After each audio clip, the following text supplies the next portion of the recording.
Really? Was taken offline today. So we're just responding to like potential lawsuits and kids who are driving to multiple locations trying to get in at the last minute to take a test, and crazy world, crazy. But I'm doing okay. Thanks for asking. Should be streaming now. Okay. Are we good? I think we're just checking to make sure it's streaming. Okay, great.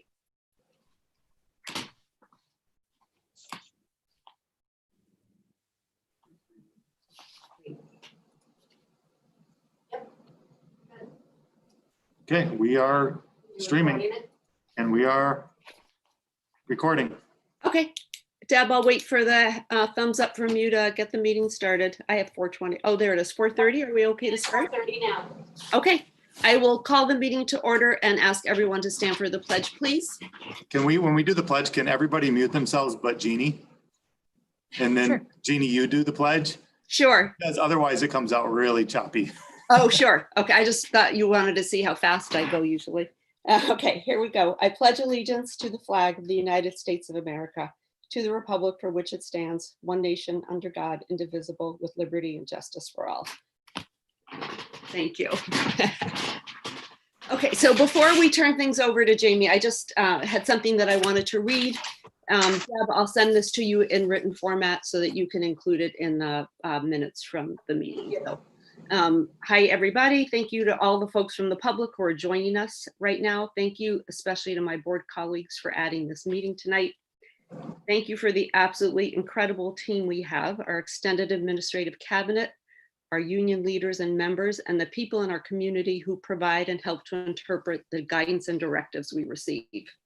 Thank you also to the deeply worried and thoughtful and kind and devoted faculty and staff members who anxiously await what feels like marching orders. And thank you to the members of our community who feel like their lives are in limbo. We, all of us who choose public education, have made a choice to serve.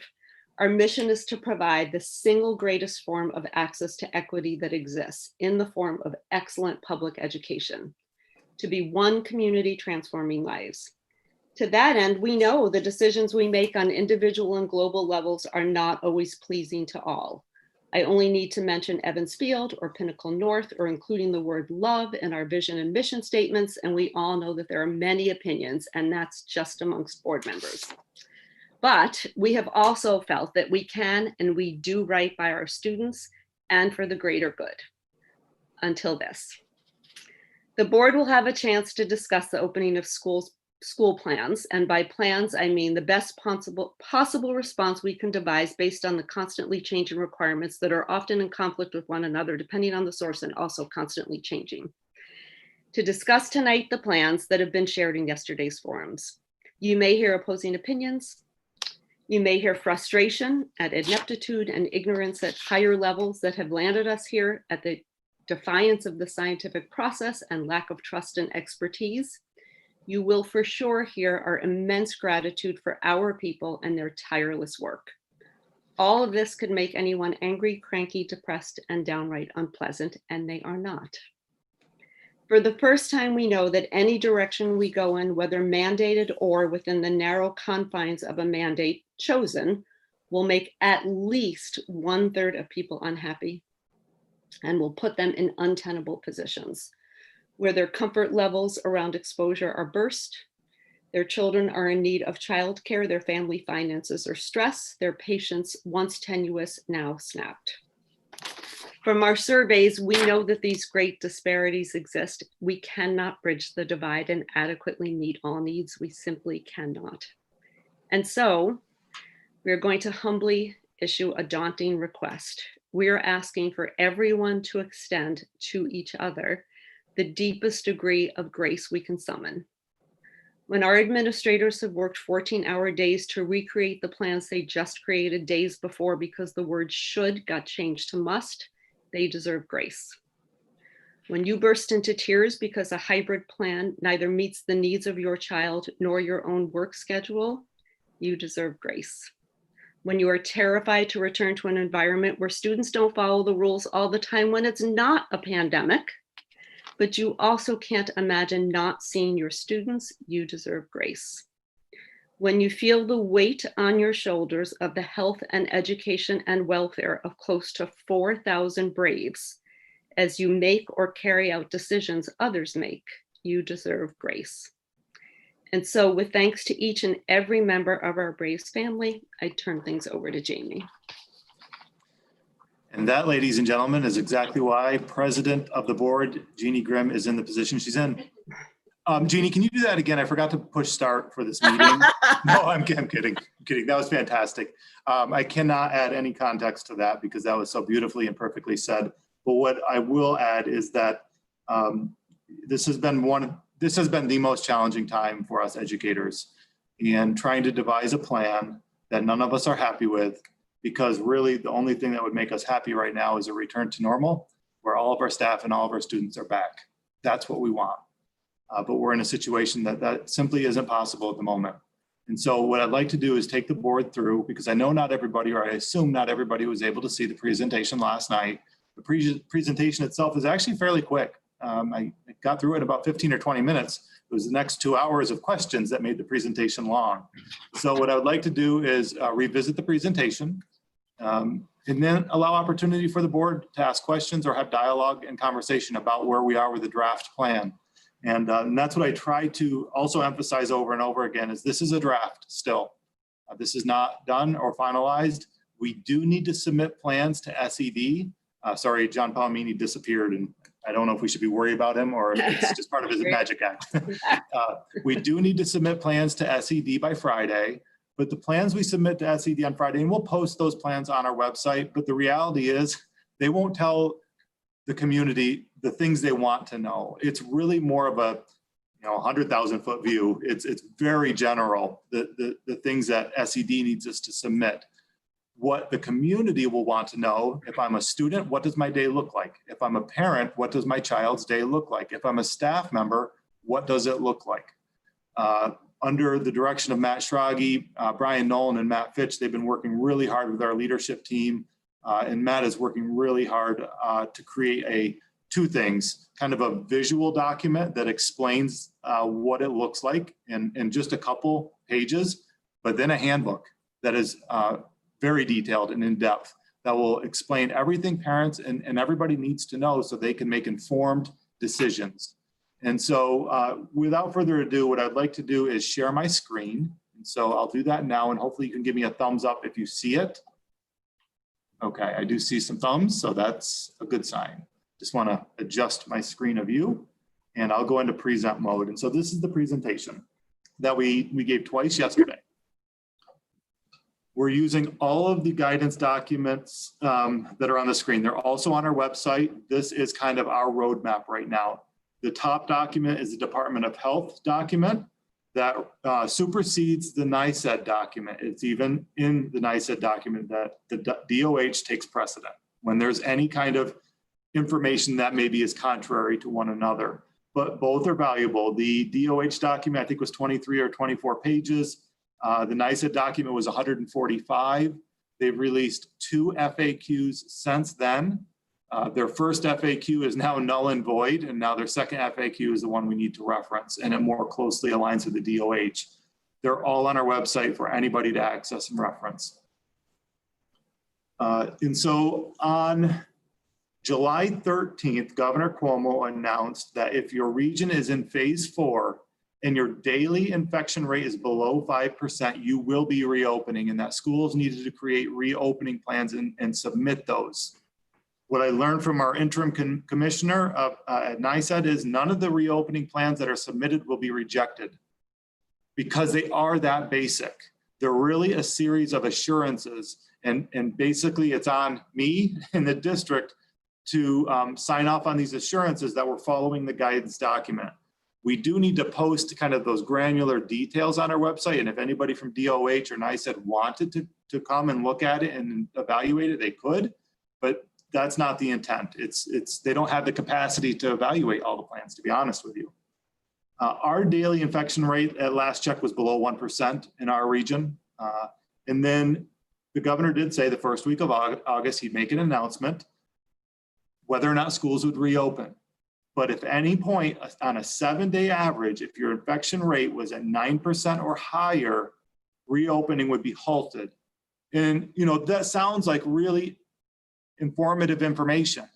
But for me, as a superintendent, I think, what does halted mean? I don't even know, do we go back to close? Do we back up a step if there's a kind of a step process? I don't know what that means, other than something will change perhaps if the infection rate increases. And so those are the difficulties, being able to explain that. What I will tell you in these two documents, and anything supporting CDC documents, anything that's coming out from our local Department of Health, from Dr. Mendoza in Monroe County, who is one of the most powerful voices in our region on COVID and what we should be doing. There is a great debate, and it's really over three seemingly simple things: masks, social distance, barrier. So there was a time where we believed, based on the guidance document, that everyone must wear a mask when they can't social distance, but should social distance or use barriers where appropriate. So when we read that and interpret that, what we believe is we can open school. Everyone will be wearing a mask unless they're further than 6 feet away from each other. And at that time, they can take them off. And when we understood that, we started devising a plan to reopen schools, but at the same time, provide a virtual offering for any students or staff with pre-existing conditions, right? To try to address those needs as well. So we created those plans. We spent 2 entire days creating those plans, at which point a clarifying document came out that said, actually, it's you must wear a mask, and this became an and, social distance or use a barrier. And that's when we had to change our plans. And what we set out to do actually was to then reduce our density, reduce our capacity, and use a hybrid model. And at first we looked at a hybrid model at the grades 6 through 12, where the kids are a little bit older, a little more independent, and where they would come in some days and learn remotely some days. And our hope was that we could bring in our UPK5 students every day, noting that they're more dependent. They benefit to a greater degree from that direct, explicit instruction in a classroom with a skilled teacher. And secondarily, we also know that the reality is it creates a hardship on the community when it comes to childcare if they're not in school every day. And so there's 2 pieces to that we just had to acknowledge. And we started creating plans and looking at reallocating some of our resources and building capacity and using creative, flexible spaces. And we felt like we were almost there until last weekend, when we really dug in and realized that our spaces, our capacity, our human resources, and our physical resources were not enough to make that happen. And that's where Monday morning we made the final shift to where we are now. That's what I'll present with you. So this kind of talked through the timeline of events, and I won't go through all of this, but I want to talk a little bit about opportunities for people to weigh in. So in the spring, when our closure ended, we did a thought exchange survey, and we really wanted to know a variety of things from that. And I believe this is that slide. We asked our community what worked well, what was challenging, and what ideas do you have in the future if we are to learn remotely again? And there were themes that rose from that. We had well over 1,000 people respond to that. We had over 20,000 interactions with those responses. What worked well were routines and schedules and clear, concise communication. What was challenging is families balancing work and supporting their children learning at the same time. It was really challenging for many of them. Or a lack of familiarity with the content and how to interact on a device. Remember, our primary elementary school students, they didn't take devices home until that moment. And then we sent it home with them all of a sudden. And families then had to figure out how to support that. That was challenging. And there are a variety of other things. And then ideas for the future, having universal expectations. And how do you incorporate mental health support into the day-to-day? So we had a call line for mental health support, but how can you give that human interaction and that kind of sense of community during a remote model? Those were some great ideas, and there were many others. But what we do know is we had some teachers that were doing synchronous Zoom learning daily, multiple times, having lunch with kids and doing all of that. And we had some that didn't do it at all. And I'm not saying one or the other is right. I'm saying there was no clear determination from me what was expected, because we were really trying to be flexible and nimble, knowing that families had different capabilities and we didn't want anybody to be at a disadvantage. And so we allowed families and staff to do what was within their comfort zone and what made sense to them. But what this is saying is having maybe more of a consistent thing, so it doesn't, it doesn't cause strain amongst our staff and amongst our community. And so that was good feedback. We also met with all of the union leadership and really kind of, we wanted to know what their thoughts, ideas, and concerns were regarding reopening. And at that time, we barely had any guidance documents to reference, just the Department of Health document that was fresh. We met with the board, with all of you, remember, and we just wanted to kind of brainstorm and talk about thoughts, ideas, concerns regarding reopening. And at that time, we had no guidance documents. Nothing had been released. So it was really kind of just projecting and guessing a bit. Then we also did forums with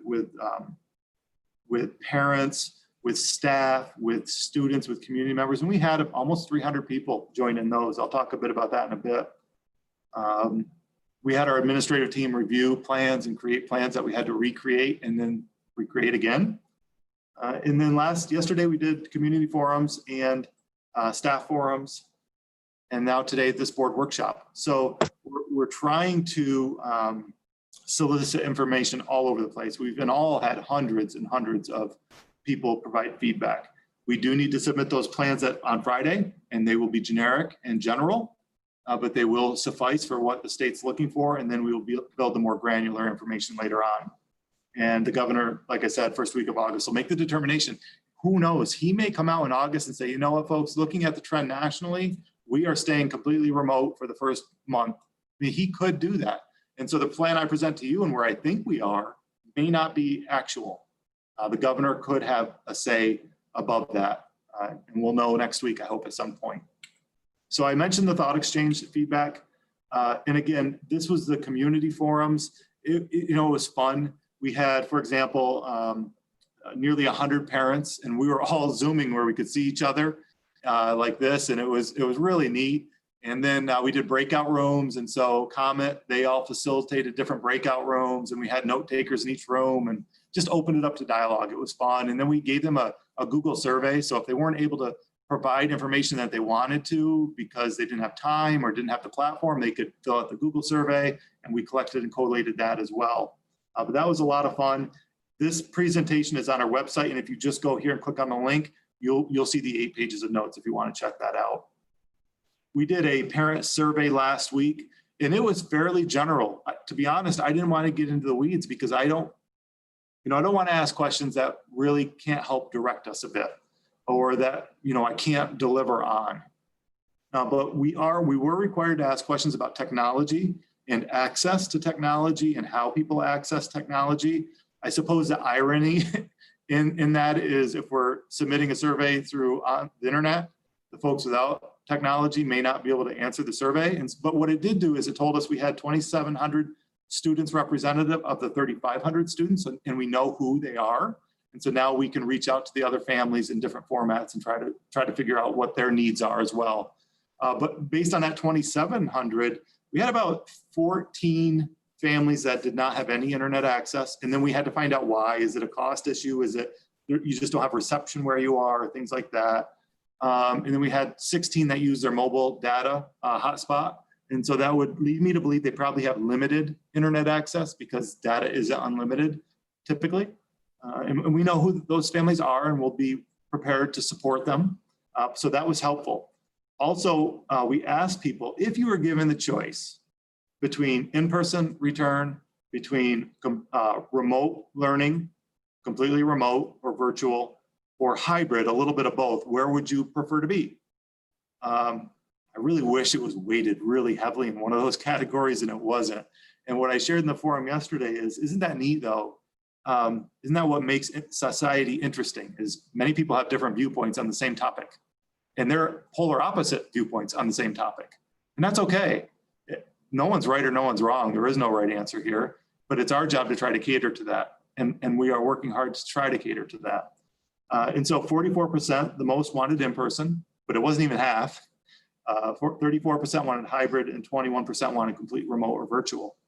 And this was district-wide. We also broke it down by building. And what's interesting is it was almost identical by every building. The only place we saw a bit of a shift was the academy, where the hybrid number went up a little bit and the virtual went up a little bit, and the in-person went down by maybe 2 or 3 percentage points. Every other building was within a percentage point of this overall district percentage. So that was interesting. The other piece we wanted to do is in the NICEAD document, it said we should encourage families to drive their own children to school if they can. So we asked them how many drove their kids last year, and of those, how many would be willing to drive their kids this year if need be.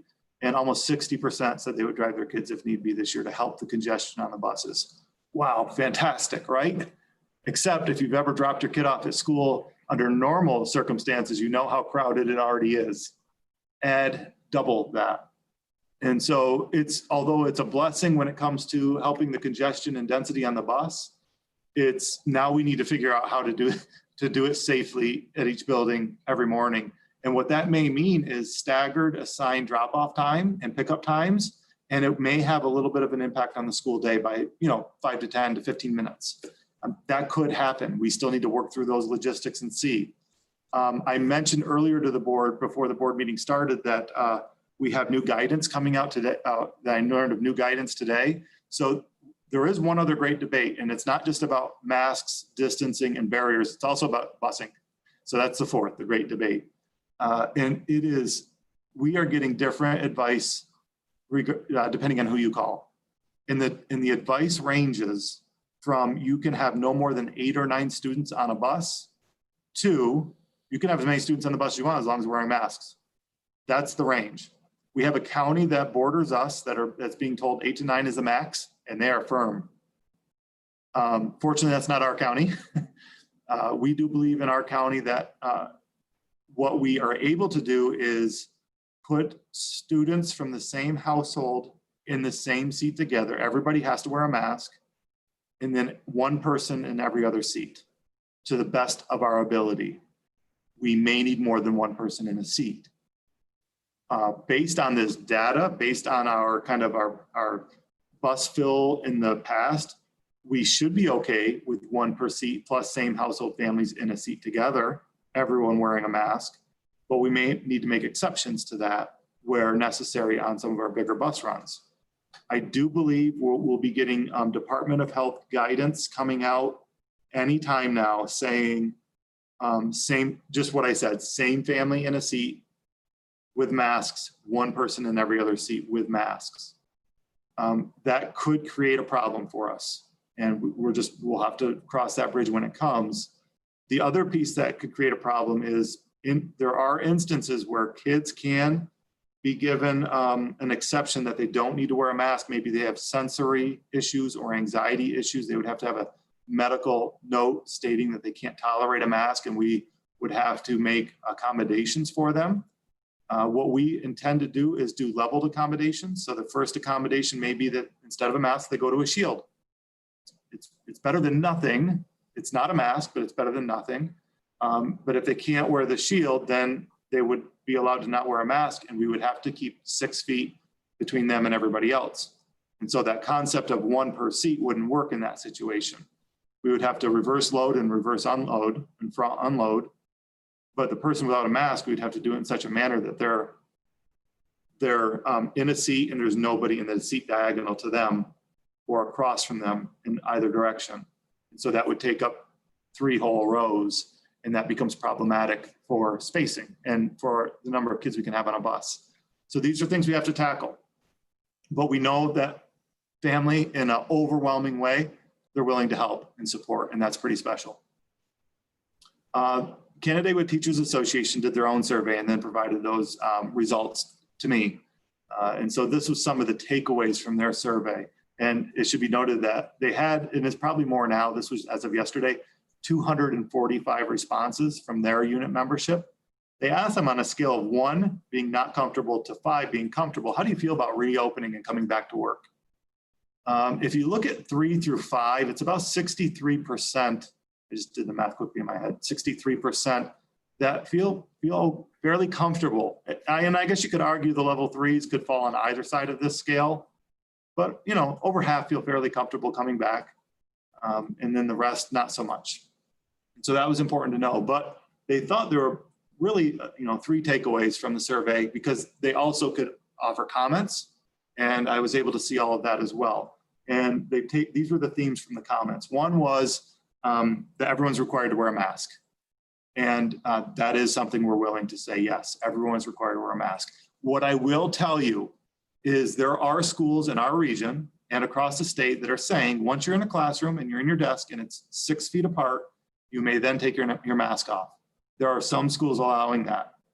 I'm not suggesting that at this point, but there are some in our region that will allow it, and you ought to be aware of that.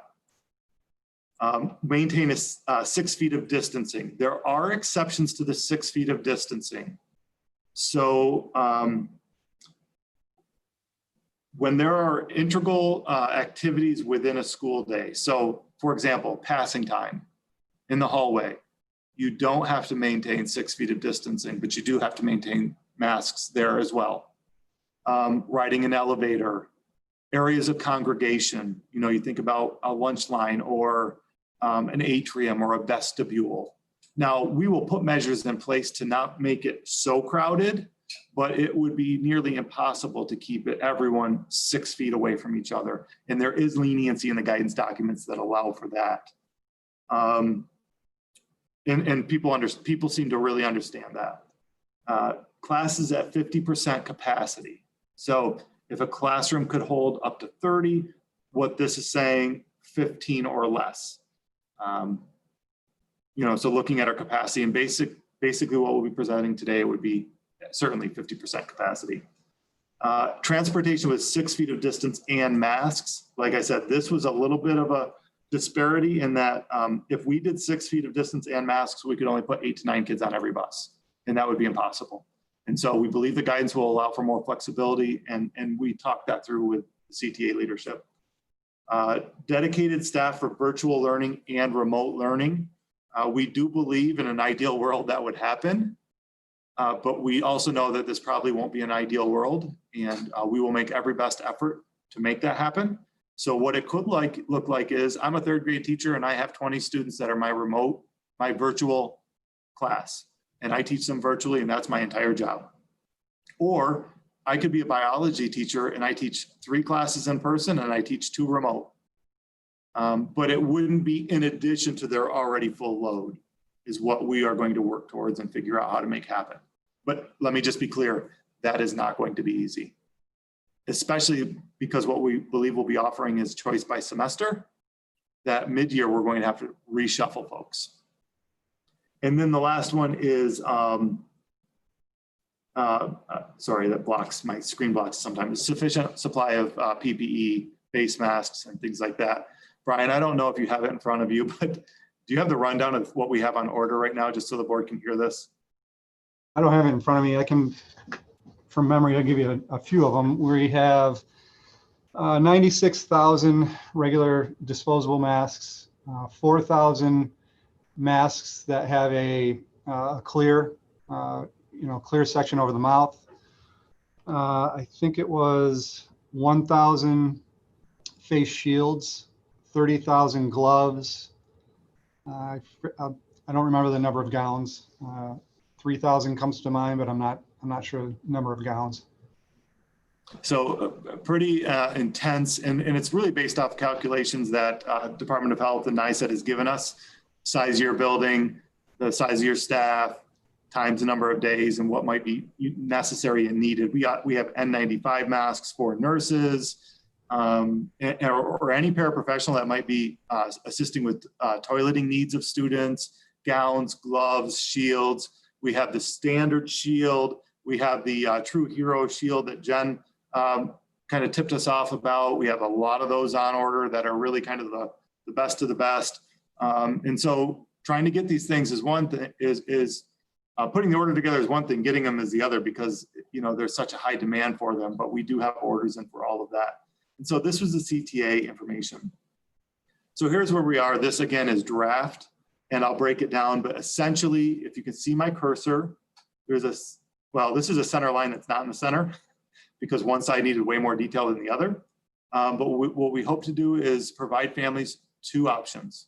One would be a completely virtual option that they would commit to for a semester. And if it goes well for them, and we're in a similar situation with guidance from the state, perhaps they can re-up it for the second semester and do the whole year virtually. Or maybe they do it the first semester and their comfort level grows and they want to switch over the second semester to this in-person option. Really is kind of fluid by semester. Vice versa, someone might pick in-person first semester and then say, you know what, not feeling so great about where this is going with infection rates. I'm gonna switch over to the virtual option by semester. But what I want to do is just kind of explain that on the in-person side, you see the arrows going up and down. This is a progression of 3 different options within this in-person. So if someone selects in-person for the semester, they have to know that they could be in any one of these three areas, and I'll talk more about it. So let's just jump into it a little bit here. Virtual learning is just that. Based on the survey, 22% of families expressed interest in doing virtual learning for the first semester. So if they did that, what I can say is it will look different than it did last spring. Last spring, we had very little time to prepare. Everyone was thrust into it. Every home had a different capacity. But this virtual learning will be very clear what the expectations are with families. And again, I've referenced the document that Matt Schrage is working on, the handbook. There'll be a lot of clarity in there. But it will keep up with the curriculum. It will be aligned with the in-person curriculum, the pace, the rigor. There will be daily expectations for attendance, for connection with your teacher. There'll be deadlines, authentic grading and assessments, and it will feel a lot like school, but you will be home doing it. There'll be synchronous opportunities daily. And there'll be also asynchronous opportunities. There'll be group work. There'll be collaboration opportunities. There'll be all of that, which is, as you know, for many of you who have kids that were in school in the spring, it didn't look like that. This will be different. But then if you select the in-person option, there really is this progression here. Our hope and our idea would be to be right here. In-person learning. So if 25% selected virtual, that would mean what we would want is 75% coming Monday through Friday, every day, learning in person, wearing masks with the safety measures in place. And that would be happening. Or if we're not able to do it based on what the current guidelines are, we would be here in this hybrid model where students with last names of A through K would come in person on Monday and Tuesday, but would learn remotely on Wednesday and Thursday and Friday. Students with the last names L through Z would be in person on Thursday and Friday, but would learn remotely on Monday, Tuesday, Wednesday. That means all students would have 2 days of in-person learning and 3 days of remote learning every week. However, you'll see this little footnote down here. Certain students with disabilities in self-contained settings, our 811 and our 1211, as well as our ELL students, we hope and are planning for reporting daily, Monday through Friday. In the guidance documents, it asks for special provisions being made to some of our neediest learners, and that is who it's referencing. The piece about that is those classes are limited to 8 or 12 students already, and therefore we believe we can socially distance them and have them there every day, all of those students. And so that is part of the plan. What I don't have notated here as well is, and this came from the forum yesterday, and we need to dig into this a little deeper, is our CACC students. Many of those grade levels are 10 students or less. Can we have those students report daily as well? And so we will explore that further and see if that's a possibility, because our goal is to be here where we have as many coming Monday through Friday every day safely based on the guidance.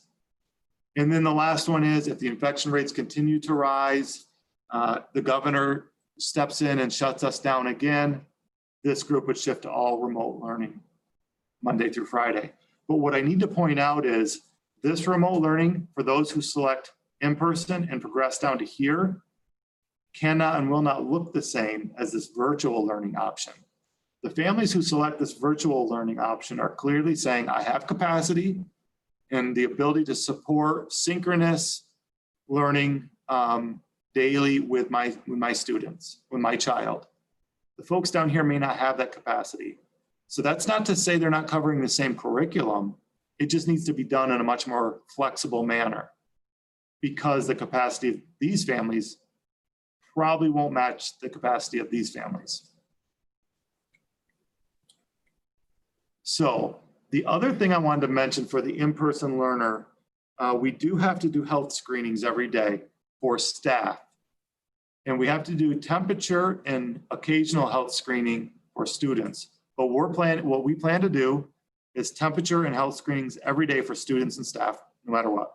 It's a little bit more than the requirement, but it's just easier and more, we want to be consistent. We already have to do the temperature screening every day anyway. So what we're working towards is, and the guidance document also says it's recommended that they do it before they come to school, before they board a bus or before they get in a car to come to school, because if they get on a bus and do a screening after they're here, they've already exposed people to what they might have. So we're looking at products that could be done on a smart device or on the district issued devices. And we believe will end up being one question. Do you have a temperature of 100 or more? Have you been around anybody diagnosed with COVID in the last 14 days? Do you have any symptoms of COVID in the last 14 days?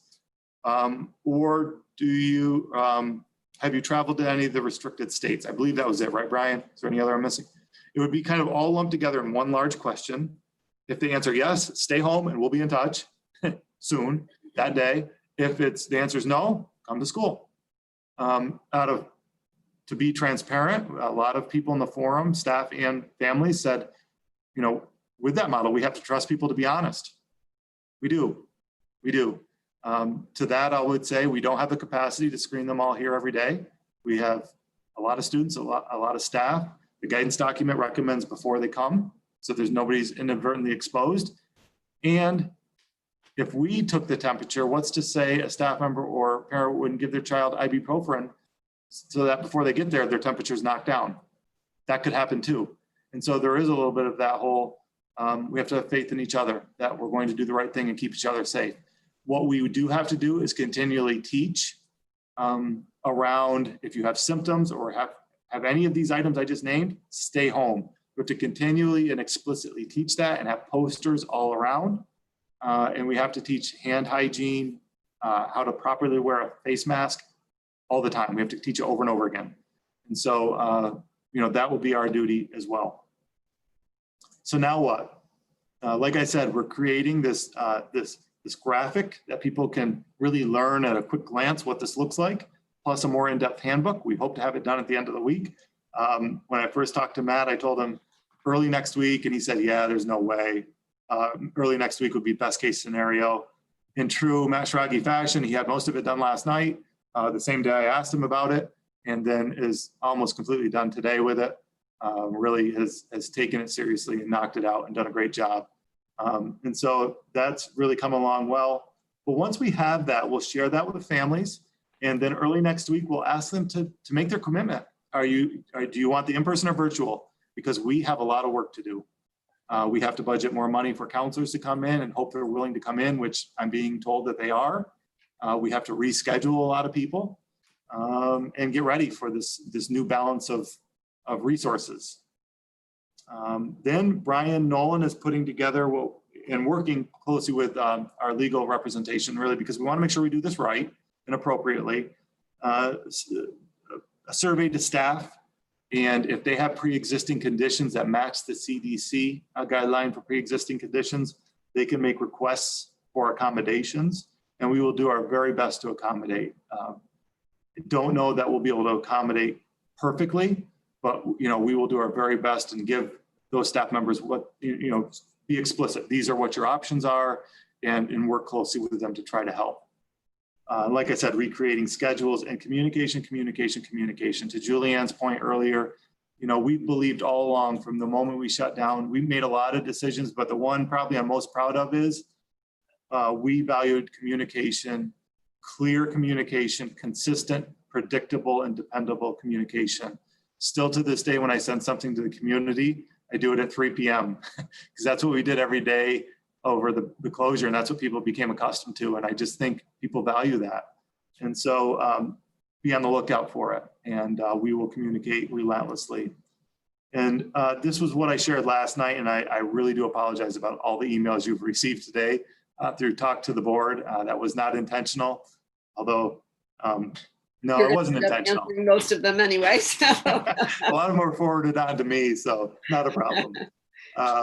And so ask people to join tonight. So I hope we have a lot of people watching. Some people couldn't make the forums yesterday, but what I will tell you, for the staff at our peak, we had a little over 350 staff watching, and they hung on. You know, it went on for almost 2 hours. They hung on, and almost very few logged off because the presentation was short. It was all questions and kind of responding to that. And then for the community one last night, we had a little wager going on with Caroline. She thought it would be thousands, and I said 500. It's going to be 500. And I know Caroline's probably watching and listening. I won that bet. I was right. It was 500.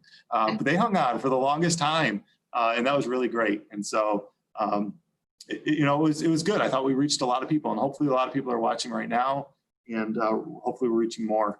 And then lastly, I just ended with this slide because it's awesome. It's our staff, it's our kids, it's what we love and what we want. You know, we're not going to be happy with any of these plans, and we don't like or love any of these plans until they're all back and when it's safe to have them back to normal.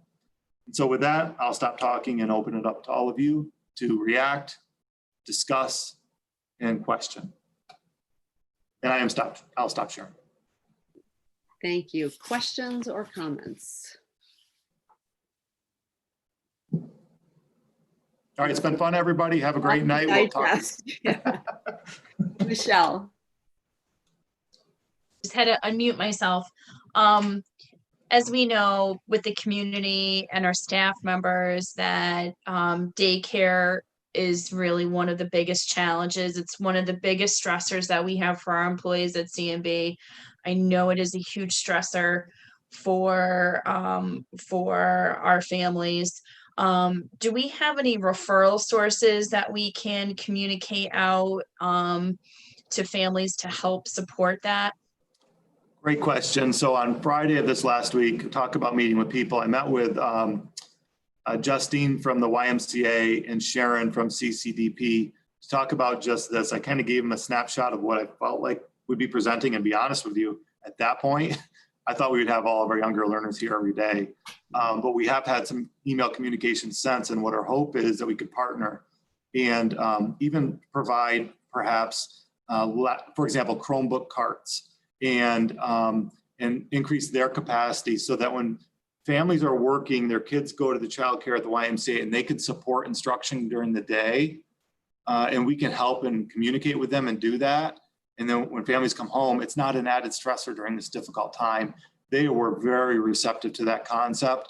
And that's just two organizations. We do need to reach out to a lot of the bigger childcare providers in our community. And I know I have a Zoom meeting with CCDP and the YMCA, not this week, but next week again. What I need to do is add more of the childcare providers to that Zoom meeting to talk about how we can partner. And then, like you said, communicate it out to our families and say, look, here's some options for you that hopefully will help alleviate the burden. But the reality is also, although we're in this hybrid, if we believe we can wear masks, and we are looking closely at barrier systems, are there real barrier systems we can put in place that are safe, and therefore then we can bring kids back? And we're trying to prioritize the younger grades first. So I know I'm going off on a tangent here, but this is important for you to know that there are some guidance will tell you that you can get these cardboard barriers that kind of sit on desktops, and you can, and that constitutes a barrier. You can, it's allowable for us, but we have we don't feel good about it because we don't feel it does anything. If I'm sitting side by side, like Matt Fitch said, if I'm at lunch and I'm sitting in this barrier and I turn towards my friend to talk like this, the barrier is not there and we're talking, and it didn't do anything for us. And so, we will explore barriers if we can find real barriers that are that do what the intent of the ruling should be. So we're looking at polycarbonate. There's a number of different companies out there. Brian's kind of talked to some, but Mike McLean found, I kept saying, there's got to, those clear shower curtains that we can hang, right? I think actually we found something that might be permissible. And so he's working with our fire code person, Marcy Steiner, and is trying to investigate, number one, what are they? And number two, can we get them? And how much are they? And so as that happens, what I hope, I guess, getting back to that whole childcare piece is, trying to prioritize around how do we put things in place where kids can be safe and we can bring our youngest learners back to fuller capacity quicker to ease that burden. I bird walked, but anyway. Jen.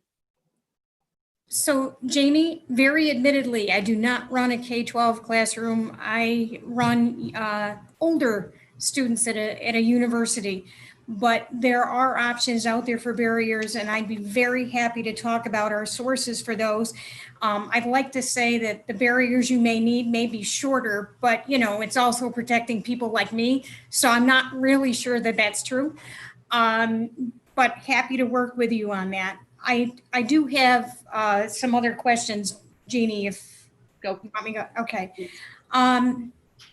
I would like to get some more information, if not today, but very soon, on what ventilation changes we have done in buildings, because as you know, this is really important. I'm not expecting you to be able to spit them out at this moment, but I'd like to understand that specifically. I'd also like to specifically understand some more information on the PPE that you have ordered. And I'm going to get very detailed with this in terms of model types and some things like that to make sure that we've got exactly what we need, particularly if we're going to use it in high risk situations for some of the folks, or we have some vulnerables that we may decide to put in higher levels of PPE. I'll leave that out there for something we can talk about outside the meeting. And another thing that I would really like to investigate, because I've heard questions from the community, is how might we plan to manage, I'll call it experiential learning. This means labs for science classes, music and that sort of thing, sports and PE, and how that may work for virtual students. Sorry, I'm just making notes. So a couple things.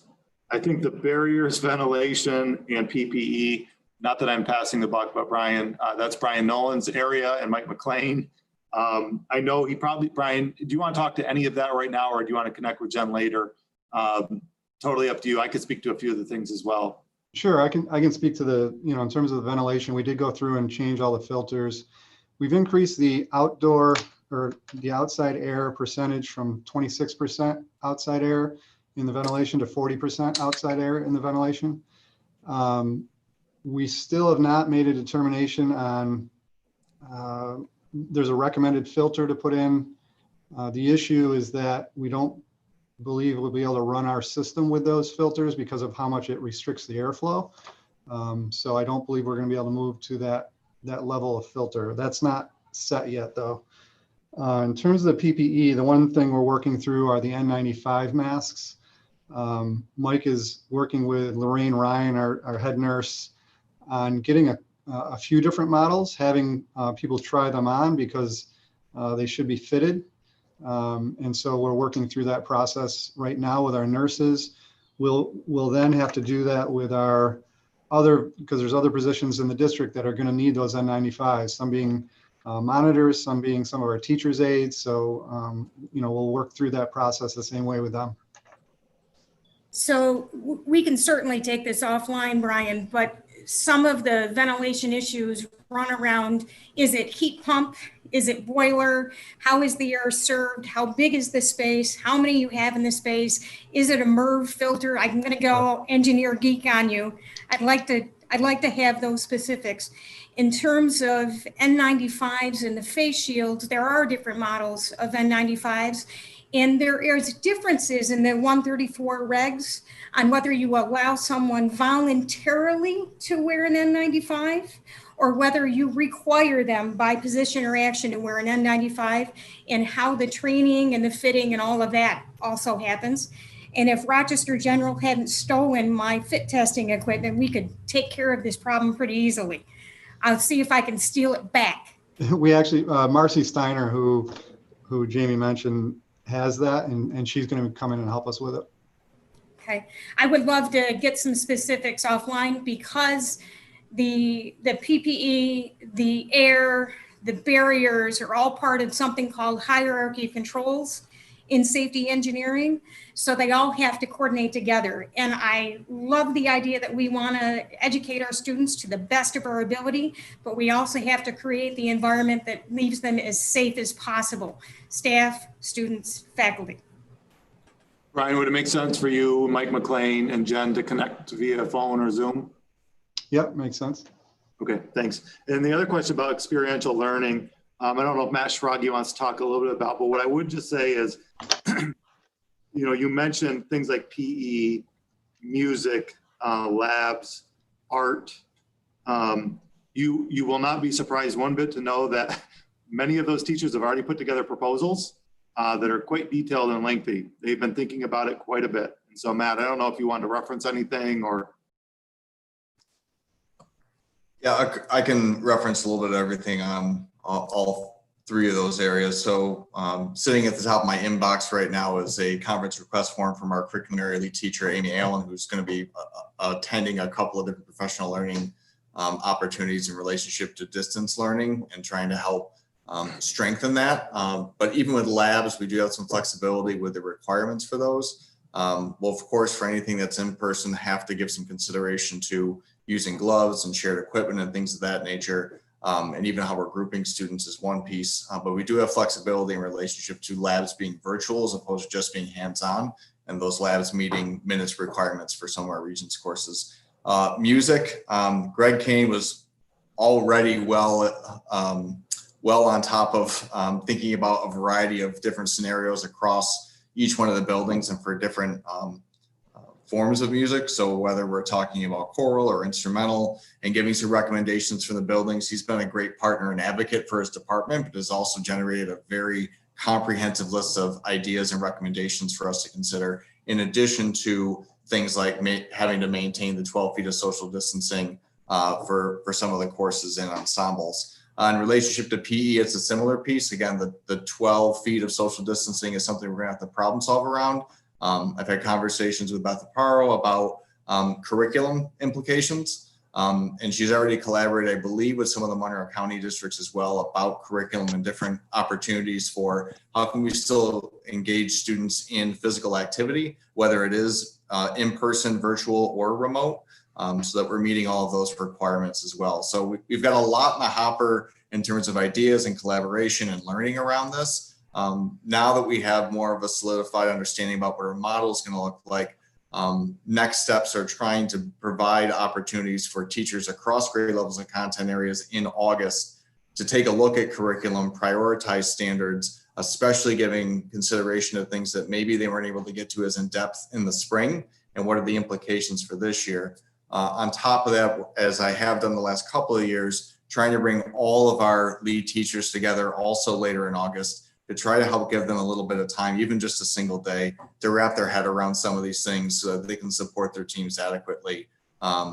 And so that's an opportunity I know that they're eager to have. And I think there's a lot of power in that room that can help us, drive some things in a very positive direction to get everybody acclimated for the start of the school year. It simply is a heads up on my end from what I'm hearing from parents. They're looking for information primarily to understand what they gain by, if anything, by having their child attend in person and how that experiential learning may work, versus families that are considering virtual learning and what that experiential learning piece that you've just walked through very, very well, what that may look like for that group. And so it's not so much what will happen on campus, but what happens to the truly virtual student. There's where the questions keep coming to me. And I appreciate that you have the dream team working on it. That's awesome. John, your hand was up. Got to unmute. Couple questions, Jamie. It could be Brian. Really kind of basic toilets, bathrooms. I know you've still, if we had our project done, it'd be a whole different story, but where we're at now, how are you going to deal with the gang bathrooms? Water fountains, I know some of the K-5 buildings still doesn't have water fountains other than the old style. No bottle filling fountains. That's one question. The other one that came to mind is there going to be any coordination between neighboring districts? I did a closing today for a teacher in Whitman. They have an incredibly complex schedule of return as far as each grade is different days versus alphabets or anything else. So if we have an employee who happens to have kids in that district, there's no way it's going to coordinate with ours. And finally, is there going to be any guidance as far as sports go, other than what we know now is that nothing's going to happen initially? The coordination regionally, so Brian, jump in as well, especially on and I could answer the questions about the water fountains too and things like that and bathrooms, but coordination regionally is really hard. The difficulty is the size difference in the school districts in our region. Our district is so much larger than everybody else's in our region, other than Victor. Geneva's kind of similar to us, but still quite a bit smaller. And so what the smaller districts are capable of doing versus what we're capable of doing is significantly different. The other thing that's complex, some may say, well, Canandaigua, the size of Canandaigua has dropped a bit in the last 10 years, and it has, but you all know that our buildings are undersized and have been from the get-go. The middle school and the academy are small and undersized. And so it's not as though we had extra room. Most people share rooms. And at the middle school, I mean, people have their rooms and that's it. There is nothing empty. At the primary elementary school, there are some empty rooms, but the size of the rooms on the primary side are small. And so we're limited to, 8 to 9 to 10 kids in those rooms with 6 feet of distancing. On the elementary side, they're larger. As you know, we have some beautiful large rooms in the old historic building, and we could actually fit 13 to 14 kids in some of those rooms and still have them 6 foot of distancing based on our calculations. But that only adds to the complexity. And so trying to be aligned regionally is tough. Had a lot of conversations with folks. There will be some buildings in our region that'll go back Monday through Friday, the smaller schools. And I suppose that's a little bit of a benefit of a smaller school. But then a benefit of a larger school is, we have many more offerings and a lot more opportunities. And so I hope the disadvantage of a larger school is short-lived and we get through this. But if you compare us to the Monroe County districts, what our plan is aligned with almost every single one of them. I think I shared with you all, I had a long conversation with Gene Mancuso at HFL. And he had an idea that we tried to explore. And I was so frustrated because we couldn't get there until I realized they have about 1,000 less students than us and in different capacity and staffing. And so that made a big difference. And then I saw last night that West Irondequoit, they're reopening all their primary elementary buildings Monday through Friday. I thought, how on earth are they doing that? And of course, the rest of Comet did all the investigative work for me and realized they have like 8 elementary schools and they have little pod systems and they have a benefit. And so although we try to align, sometimes, because of our resources, it's not possible. Let me speak to sports real quick. And then Brian, if you want to take kind of the water fountains and everybody's favorite term, gang bathrooms, which I think we've decided is now called community bathrooms or group. I don't know what we want to call them, but that's the technical name for the bathrooms with multiple stalls. Right now with sports, the fall sports have been delayed till September 21st. A lot of people who, if they had to guess what will happen, would be reluctant to say they will happen on September 21st. There is a model out there right now that looks at all 3 sports seasons happening from basically January to the end of the school year. So, and they go in 8-week increments with some overlap, which is scary. But basically it would be winter sports for the first 8 weeks, then fall sports the next 8, and spring sports the next 8. but between winter and fall, there's like a 2-week overlap. And then between fall and spring, there's a 3-week overlap. And kids, would be stretched thin, and I worry about injuries and overextension. But, there's a lot of people who would guess that's probably where we're headed. I hope not. Part of me really wish they would have done some of those sports in the fall now that are a little bit safer, like tennis or cross country in a controlled manner, or let's face it, there are soccer tournaments happening all over New York State right now in massive quantities. And so it just, I don't know. Personally, I wonder about that decision, but that's where we are right now. Brian, do you want to talk a little bit about the bathrooms and drinking fountains? Sure, our gang bathrooms, we're going to do, we'll have signage both, outside the bathroom and inside the bathroom. Just talking about the spacing that should be adhered to, the hygiene that people should have. Any bathroom or anywhere there's not a barrier between toilets or urinals, we'll have to block off. We have to maintain a certain number of fixtures within the building, so we have to make sure we adhere to that. We haven't done that yet. Those are things we know we have to do yet. Cleaning for those right now, I believe we've identified to clean 3 times during the course of the day, each of those gang bathrooms. So that's that increased cleaning protocol too.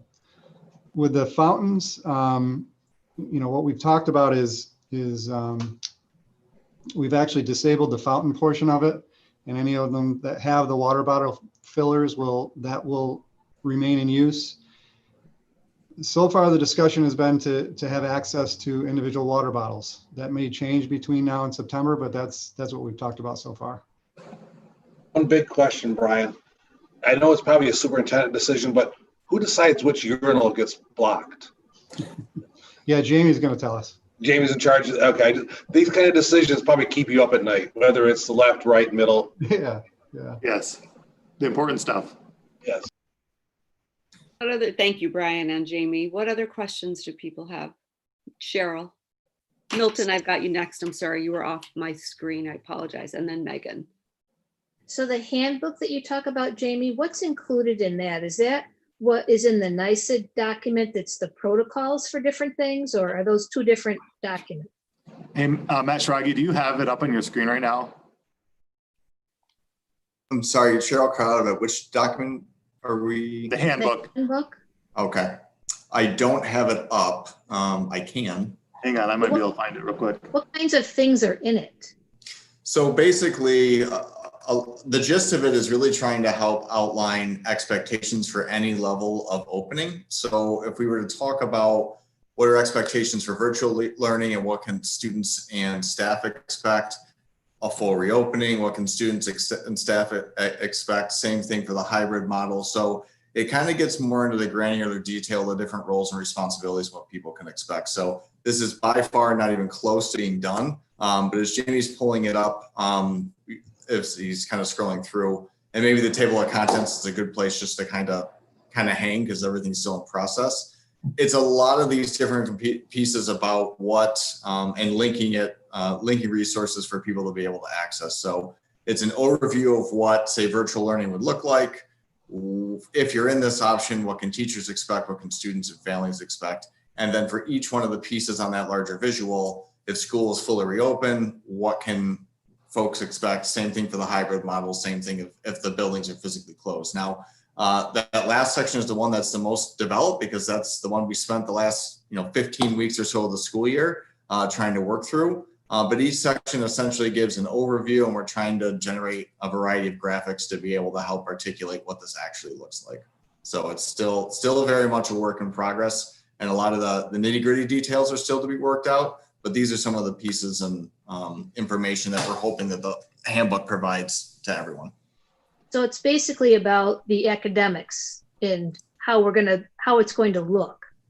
Correct, but we are also creating other graphics to try to help outline from the health and safety perspective. Caroline's doing an incredible job of trying to take a lot of that detail we've also put together, because those are component parts of our reopening plan, and trying to make visually appealing yet not overwhelming really quick snapshot documents that will try to help give you, and here's an example of what that might look like. So this is an example of the graphic, just simply to try to define what some of these key terms are. But in terms of, some of the safety protocols and things of that nature, each building is generating its own snapshot document so that it's quick, easy reference for families to take a look at, well, what can I expect in each one of those models? So as opposed to having to dig through what's probably going to be close to a 30-page handbook, trying to create more of a snapshot document like the one Jamie's currently displaying.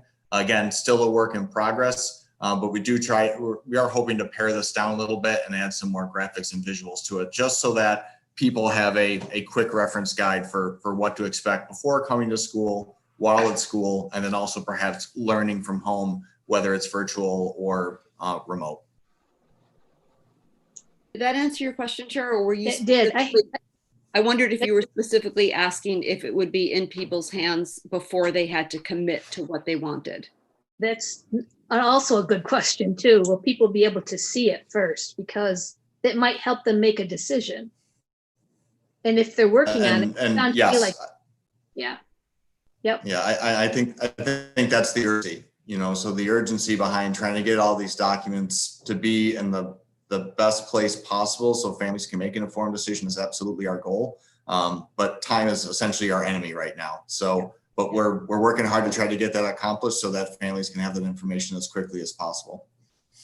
Thank you. That's We great. have more questions. Is that okay? Yes, please. Jamie, for UPK, because it's a split day, do you have to adjust the time any for more cleaning in between those classes?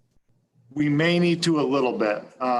We still need to work out the logistics. There is a chunk of time between the AM and PM as it is that operates as the teacher's planning period and their lunch. And so there is sufficient time to do the disinfectant between the groups. Okay. And another question I have, in one of your other forums, you mentioned something about live streaming. I have a concern about live streaming. Having lived the teacher life, I know that sometimes my students, like little Johnny Palomini, wouldn't leave his mask on. And so when I have to share with him that he needs to put it on or open his Chromebook or whatever he's choosing not to participate in, unfortunately, that gets live streamed. I'm a little concerned about what others can see necessary, because you never know what's going to happen. You never know. Right. Yeah, and we share those concerns too. So what we're talking about is the concept of streaming classes or teaching synchronously to a remote group or asynchronous learning where you record yourself and upload it into Schoology to be viewed and engage in the learning that way. And so those three options are really the key three options to authentic and meaningful learning and engagement with a remote learner. And so we haven't really played that out all the way.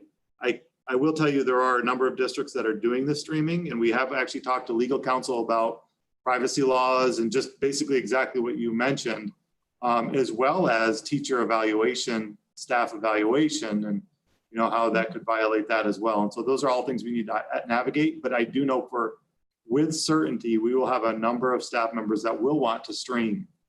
And honestly, it will also make their lives easier if they can stream. So, we want to provide them the opportunity and ability to, if we can do so safely. And Cheryl was one of my favorite teachers when I was in high school, and she was. One more question. Do you expect teachers to be handing out materials, papers, books? Will it look similar to a classroom that used to have? When they come into school, you're saying, or remotely? Right. Or remotely, really, we provide packets or something. I don't know. Yeah. It applies to all things. I think we need to work in a paperless society a bit here. We have the technology, we lived it during the closure. And so let's make that shift and not have those papers being passed around, especially since, and here's something we haven't talked about, is lockers. I believe what we're going to try to do is allow kids to use the lockers in the beginning of the day when they arrive, maybe in the middle of the day to get their lunch or to get a different supply of materials. And then at the end of the day, we want to minimize trips to the locker if we can. And so minimizing things that are handed out and things that they can't carry on their Chromebook would be helpful. That's all I have for now. Thank you. Milton, then Megan? So I think some of my questions, or at least parts of the questions, were asked already and answered. So one of the things I found somewhat confusing, and maybe it's because of the university world that I'm living in as well, we're using virtual learning, remote learning, hybrid learning, and I know you just threw out asynchronous and synchronous. There's been some discussion about trying to clarify those terms. Something like, if you, instead of saying asynchronous, talk about anytime learning or anytime remote. Synchronous being real time, so that it's clear to parents and that the language doesn't create barriers for someone understanding what is intended. So we've got these terms, but yet they seem to be somewhat, again, all over the place, with, at least in the graphic that I saw within the slideshow presentation. So can we clarify at least some of this right now in terms of what is remote learning? Is it a combination of synchronous, asynchronous? Are we saying that it is real time? Students will come to class at 10 and leave at 10:40 and then join their next class at 10:55? What is the plan with remote learning? And then in terms of virtual learning, again, can you clarify how that might change the language if that is different than, say, hybrid learning? Yep. So as you were talking, we just created this visual that I shared with you. No, actually, this was created earlier today. This was created earlier today because what you just shared, we heard loud and clear. It is confusing. There's a lot of different terminology. What is asynchronous? What is synchronous? Even Michelle sent a message to me yesterday. Define synchronous and asynchronous for the people that don't know. And so here it is. We have a definition for synchronous, asynchronous, hybrid, remote, and virtual learning. These are not accurate yet. This was something that Caroline had worked on this morning, shared with Matt Schrage and I just responded and said, I wanted to clean up, especially the remote was one that I saw, and virtual. But we haven't had time to meet and clarify that yet and have the conversation. But we purposely, just so you know, we purposely made the decision to call it two different things between remote learning and virtual learning, because we didn't want people to think they would be the same. And so hopefully these definitions, once we have them cleaned up, we plan to share this, the handbook and the graphics with all families on Friday, and then solicit their selections next week. So they do have these things in hand. They're able to digest it, ask questions about it, have a dialogue about it if they need to, and then make their informed selections. And so hopefully that'll help clarify things. But really, synchronous learning is kind of what's happening now. We're all real time interacting. Asynchronous is kind of on your own time. I'm the teacher and I upload the learning content that you'll engage in, and then on your own time you'll engage in it and perform it. And as you can see, I'm getting a lot of parent square messages that are popping up as I'm presenting this, which is usual. And then hybrid learning is a combination of in-person, in a classroom, real time, and remote learning, which will be mostly asynchronous type of remote learning. There may be some either synchronous or streaming happening as well, but mostly asynchronous. And then the virtual will be a combination of synchronous, asynchronous. There could be group work, there could be a variety of different experiential projects and things like that within the virtual learning. But anyway, hopefully that'll help. Okay, thanks. I think that will be useful. So the other question I had, and it ties in a little bit with regional planning. The question is about BOCES. I'm sure we're not the only district sending students to the BOCES centers to learn. So how is BOCES going to release their own guidance? And should parents expect to receive that when? So I don't know if they've made it official yet, but what I believe I understand is that the BOCES programs that service students with IEPs will be running daily, Monday through Friday. And so any of our students that go there will transport them there daily. And then their voc ed programs at this point are also running daily. And one of the things that they're allowing this year is for students to drive themselves. In the past, students driving themselves to voc ed was a rarity. And we had 1 or 2 last year that got special permission because of work or because their family moved.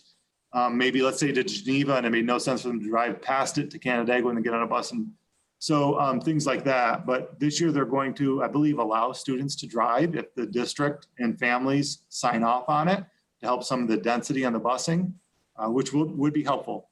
And then we would bus whoever needed transportation to and from BOCES. Those are some of the logistics we still need to work out. Excellent. All right, thank you. Yep. Megan? My questions were for UPK and kindergarten. That's a little more hands-on learning, I feel like, and it's students that are just coming into the school district. So my question is about like them getting Chromebooks, how much of that would be virtual? Is there a way to have them be in school more? What's the plan for that, I guess? So kindergartners here in Canada will have iPads, and then 1st through 12 do the Chromebooks. UPK typically doesn't have a device, but we're working on, Matt, I don't know if you have an update on that, but we're thinking Chromebooks for them because they're at the group. We have extra Chromebooks that we can utilize for them. So at least get them some form of technology. Right now, they would fall into the same Monday, Tuesday, Thursday, Friday type of a format.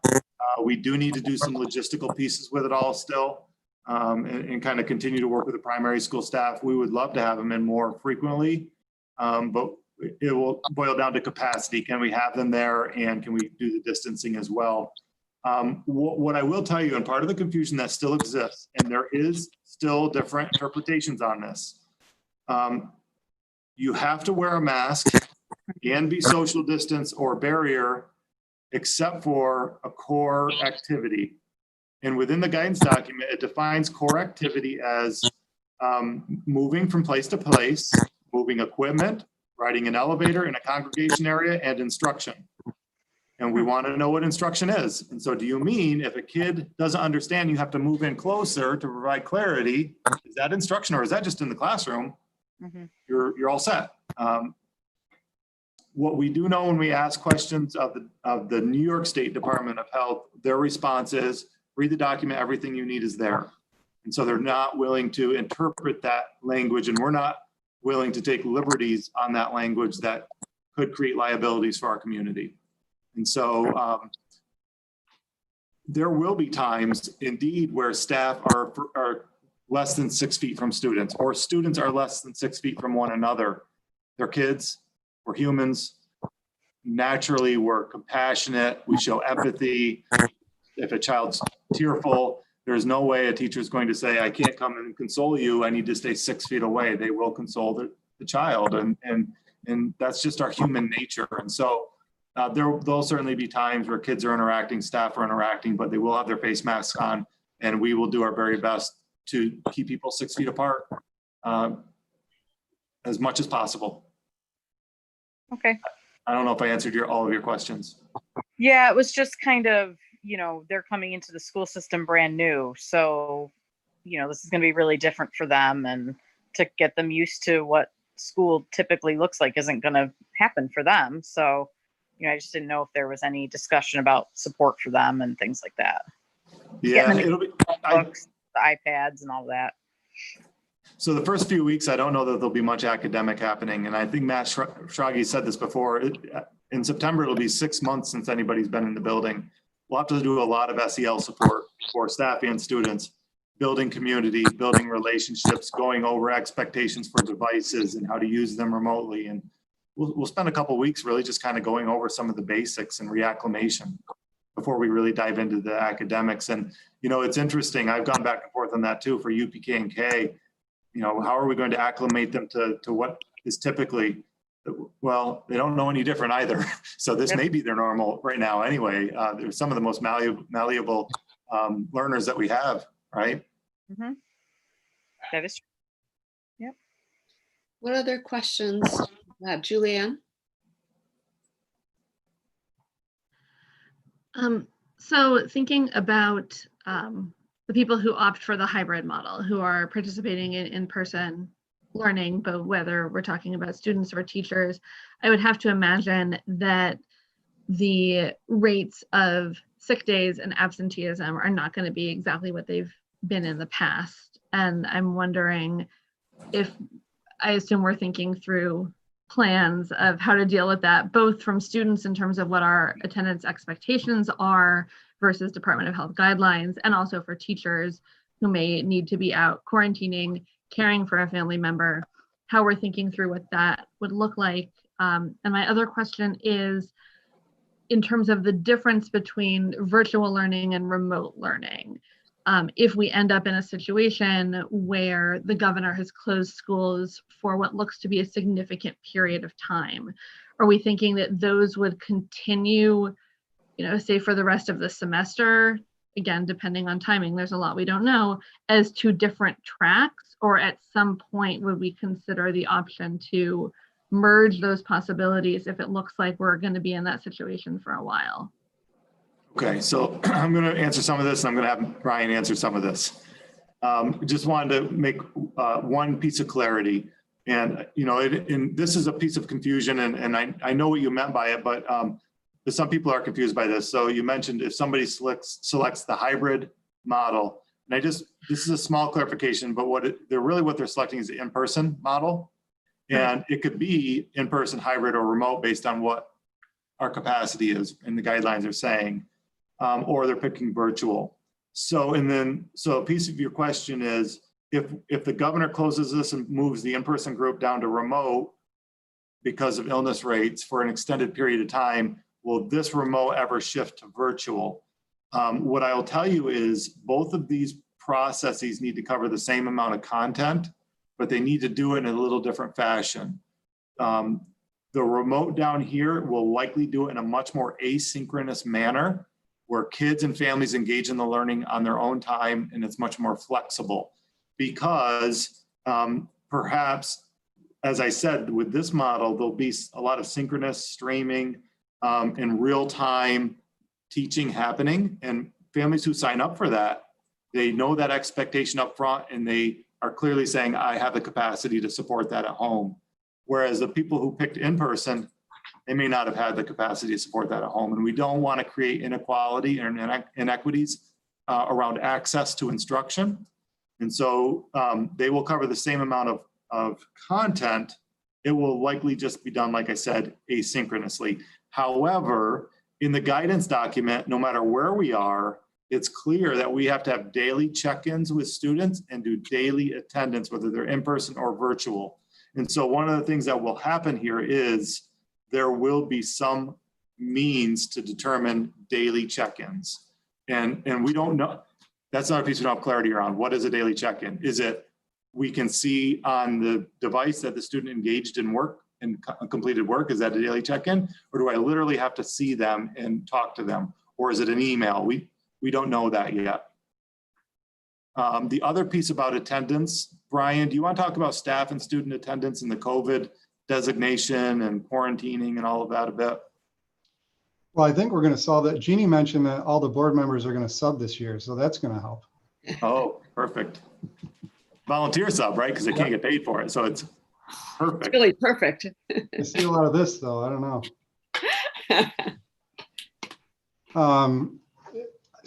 I guess what specifically around that was the question, Julianne? Just if we are going to have a different approach to sort of attendance and expectations or flexibility around sick days for students and understanding for staff. Also just starting to think through what that could look like, all of us subbing notwithstanding, if we find that we're in a position where we need more substitutes than during a normal year. We do anticipate that we are going to need more subs. Unfortunately, we feel like we're doing most anything we can to try to secure subs in past years, and we still struggle. We have moved to a centralized process for screening subs this year that we're hopeful might make that process a little bit more quick and get folks in before they decide to sub at another district. But beyond that, we don't really have any new solutions, if you will, for the sub issue. So for staff though, if they're out for quarantining purposes or they have COVID, they have up to 14 days that are COVID related that don't count against their accrued days. And for students, do we know if there'll be, and I'm asking this of comment, will there be a designation, a marker in Infinite Campus that designates that they're out due to COVID reasons? Do we know that yet, or will it just be excused absence? I don't think we've given any guidance from the state on that yet, have we? Okay. We've asked for regional designations for staff and students, or actually statewide designations specific to COVID. And we have not received any responses on that yet from NICED. And the other part I wanted to mention about, this plan again, let me just show the screen really quick. I don't know if you even noticed the footnote on here. So going to, if directed by New York State to close school buildings, in-person learnings will shift to here. Maybe the footnote's not on there and I can't see what it says right here, but we may have to also shift to that if we need to close a building for cleaning purposes because we've had a number of infections, or if we can't staff a certain building or classroom, we may need to make a shift. And so that's the other piece too, that's really a hard pill to swallow that might cause that to occur. What else is on everyone's minds, John? Jamie, I know it's less than we used to have, but how much autonomy do we have anymore? Are we locked into whatever the king says, or do we still have the ability to go with the flow? And then the other question you kind of answered, what if you get a positive? What if, say, in a third, fourth grade classroom, you get either a student or a teacher that tests positive? Is there a protocol? Classroom next door, and you want to share the bathroom? What is the concept that'll happen then? So the governor will tell you he's given a lot of autonomy to school districts, that he released guidance, and we just need to create plans that meet those guidance. But as you will see, most of the plans are very similar for a reason. Although there's guidance, there's only so much you can do within that guidance based on our restrictions. So, and you know, the governor still does have the authority to say you can reopen based on your plans, or you have to do remote learning for X amount of time. He still has that ability to do that and could. And I anticipate may if the numbers spike. So there is a little bit of autonomy. You will see a little variation from district to district based on their capacity. And I'm appreciative of that. And if we had the capacity of space and staff, we could find a way to bring everybody here if we had enough space and had enough staff to do so. And it would fit within the guidance document. So I suppose there is some autonomy. I can't be too critical of that. The question around the protocol, let me just start by saying, and I'll let Brian chime in too, of course, it's really based on CDC guidance around close proximate contact to a person designated as having COVID. And the CDC says if you've had close proximate contact, if you've been less than 6 feet away from them without masks for 10 minutes consecutively or more, then now you're an at-risk person that ought to be quarantined. We have to work, that's not a decision we make though. That's all Department of Health, and we cooperate and work with them to determine what the level of exposure is, to do the contact tracing. They'll do the communications. We just help gather the information they need, contact information and so forth and so on, and help communicate things.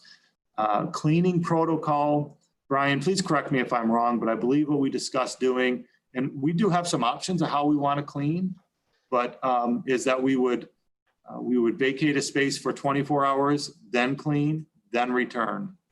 And then that affords time for contact tracing and work with DOH. Brian, am I right? Correct, yep. Okay. Is there any aspects of that I'm missing? I learned all of this in superintendent school, and so it's really second nature. I asked Jamie the other day how much of this had been covered in any class he'd ever taken, and it was 0. Milton, and then Cheryl. So I'm sure there's a budgetary hit to all of this. Have we started to wrap our mind around where this is going to, how it's going to impact us? I was waiting for somebody to ask a question Matt Fitch could answer. He's just been sitting there. I saw him down here in the lower right-hand corner, so I figured, for the block, I was going to go for Matt. Finally. You're feeling bad for me, huh, Mel? Yeah, so we don't have a grasp on it yet, and really the key factor is going to be the revenue side. We know we're going to have additional costs for PPE. We don't know what those total costs will be at this point. We're starting to order things to get the year started, and we'll figure out how much how that affects our supply as we go through the year and how much more we need. But it's really going to be on the revenue side. So the state still has a major deficit that they're dealing with. So it appears they're really holding out to tell states and municipalities what their budget cuts will be for the federal funds to come out. Obviously, there seems to be some movement finally at the federal level about including schools with some additional aid. And there's some very large numbers out there, but what that means to us, we don't know. So it's really going to depend on that revenue side. We can manage some of the additional costs. For instance, this summer, we're not offering driver's ed. So that was a $55,000 budgeted item that we didn't expend. So there's some money to use. Summer school, because we've moved it from the BOCES program to the, at high school to Apex, that's going to save us about $20,000. So there's additional funds there. Obviously, those funds aren't unlimited. But once we know the state aid deductions and if and how much federal funds we have, we'll really have an idea of where we need to go and how we need to react. There are some negatives on the revenue side that we already know. The CARES Act funding, which was the pandemic adjustment on our state aid, that was to keep our state aid flat. The federal government has determined that has to be shared with private schools. So our state aid, that pandemic adjustment won't get us to aid amount. Some of our grants are going to be lower this year than what we have had last year. So, there's definitely some challenges. We don't have them fully defined yet, but yeah, they will be coming. John, did I see your hand before? You've got like a wizarding hat on you and then sometimes a UFO. So sometimes I think your hand is up and sometimes I just don't know. Was it up? John? No. Oh, okay. No, it wasn't up. That's okay. The sun coming in through the window behind me. Yeah, that's fine. Jen? So, Jamie, when will families know what courses may not be offered in the fall? I'm assuming there may be some things that are dropped off the course list that students or families might be planning on. When will they know? Because that may also change some of the decisions about whether they choose in-person hybrid or they choose virtual. So what we're going to do is make every attempt to offer all the same courses if you choose virtual. And the way I see this working is the students will make the selection based on what we have.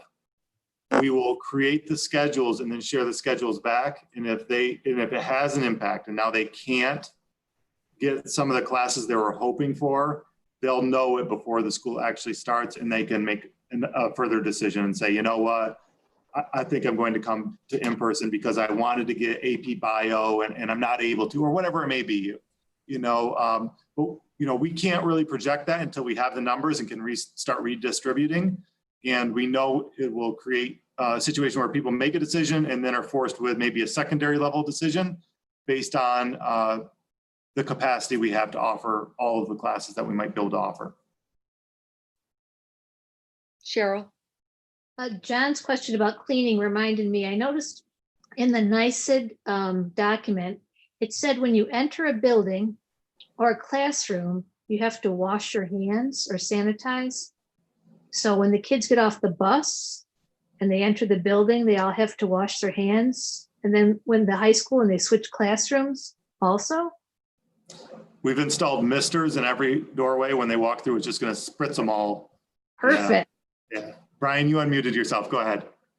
Yeah, we will have the hand sanitizer in all the rooms, and then at all the entrances, we're going to have, well, they're still on back order, and it's actually been over, we ordered these right when we closed, are the touchless hand sanitizer stations that we can put at the entrances. We're hopeful they'll come in by the time school starts, but we thought we were going to have those a couple months ago. So, Megan, then Jen.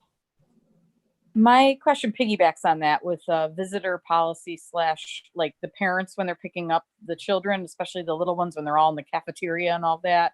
What is the new protocol for that? Yet to be defined. We are working on a way that parents won't need to come into the buildings. So much so that we even talked about, do we rent those large tents and have staff out there and somehow manage parents driving up and coordinating it that way. This is going to be really challenging to figure out. And how do we do it and not have parents come into the building? But the administrative team down there has been working hard, thinking about it, and it probably causes them nightmares. It definitely does. And what about like if somebody was coming to the school, I don't know, to visit or come and see children or things like that? What's your protocol for that? So that's a really, this consumes us right now. My feeling on this, and I'm open to a discussion, is right now, visitors, volunteers, we need to minimize people in our buildings. They're a no-no. But here's an idea I had this morning. Ready for this? How about if any parents want to be a volunteer, we create a training for them and they can be a classroom substitute. So, if I'm a teacher and I have 20 students in my room, any of their parents or grandparents could become a certified substitute for that classroom. And so we would put them through a training. And if that teacher happens to be out, they could be one of our subs that come in, they get paid to sub and they get to interact in the classroom. And so maybe it serves two purposes. It's a way for them to help in their child's classroom, also to help us when we're short subs. I don't know. I haven't even talked to Comet about that, but I actually was thinking about that when I was getting ready for work this morning. Love it. Well, then you'll be a sub for your kids' class? Yeah. Yeah, I don't think that's going to work. No. I know where you're going with this, and that's part of my reservation. Jen. So some comments, I probably shouldn't say this on the internet, but Brian, if you want to do a clandestine trip to RIT and pick up some of those hand sanitizing stations, I know where they are. And secondly, Jamie, I love the idea of considering some substitutes from folks that could volunteer, but I am not subbing in my children's classes. That would create havoc. But my question really runs around this issue of how do we plan to manage, say, students that are virtual or hybrid that may end up having to be out because they are diagnosed with COVID or they have a family member diagnosed with COVID and they run into a learning challenge with that, not because of technology purposes, but some other potential illness in the family. How is that going to run in that instance? So none of comment unmuted themselves, so that means I'm taking this. Well, think about it. If you have a student that's here 2 days and remote 3 days, really the teacher is providing 5 days of asynchronous remote learning every week as well, conceptually. So just like anytime, if a student's out for an extended period of time, their teacher provides the work. So they would engage in that remote learning work while they're out, and then be provided whatever they're missing when they're missing the in-person days, and we'll be able to keep up with the work that way. We deal with that all the time anyway, where kids are out because of surgery or illness or a loss of a family member, where they're out for extended periods of time. And we provide them the work, and sometimes we onboard them back carefully as well. We don't want to overwhelm them and make it feel insurmountable if they've fallen so far behind. And so we're pretty good about kind of staggering their re-entry so that it's manageable, done in bite size, and they catch up.